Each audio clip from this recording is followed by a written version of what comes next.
Hi hello എല്ലാവർക്കും ഏറ്റവും പുതിയ അപ്ഡേറ്റ്സ് അത് നമ്മുടെ ചാനൽ ഡീറ്റെയിൽ ആയിട്ട് ഇതിൻ്റെ വീഡിയോകളൊക്കെ ഡീറ്റെയിൽ ആയ വീഡിയോ തന്നെ ചേർന്നിട്ടുണ്ട്. ദൃശ്യം എന്ന് പറഞ്ഞ ചിത്രം നമുക്ക് എല്ലാവർക്കും അറിയാം 2013 ക്രിസ്മസ് ടൈമിൽ റിലീസ് ചെയ്തിട്ട് ബോക്സ് ഓഫീസിൽ വലിയ വിജയം നേടിയ ചിത്രമായിരുന്നു.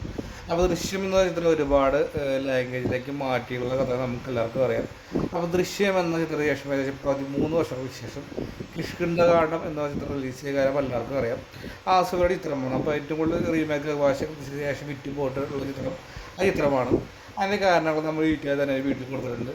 അതുപോലെ ടോവിനോട് കേരളത്തിൻ്റെ ഏറ്റവും വലിയ ബഡ്ജറ്റിൽ വന്ന ചിത്രമായിരുന്നു അജയൻ്റെ രണ്ടാം വർഷം. അജയൻ രണ്ടാം വർഷം 100 കോടി ക്ലബിൽ കയറിയോ ഇല്ലേ എന്നൊക്കെ നമ്മൾ വീട്ടിൽ തന്നെ പറഞ്ഞിട്ട് നമ്മുടെ വീഡിയോയിൽ ആസുവിൽ കയറിയിൽ 1050 കോടി കിഷ്കിന്ധകാണ്ഡം എന്ന ചിത്രം നേടിയിരുന്നു.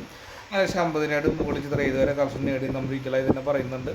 ലിസിൽ ജോസഫിൻ്റെ ഏറ്റവും പുത്രമായ സൂക്ഷ്മ ദർശനയുടെ ഡീറ്റെയിൽ ആയിട്ടുള്ള ഫസ്റ്റ് പോസ്റ്റ് വന്നിട്ടുണ്ട്.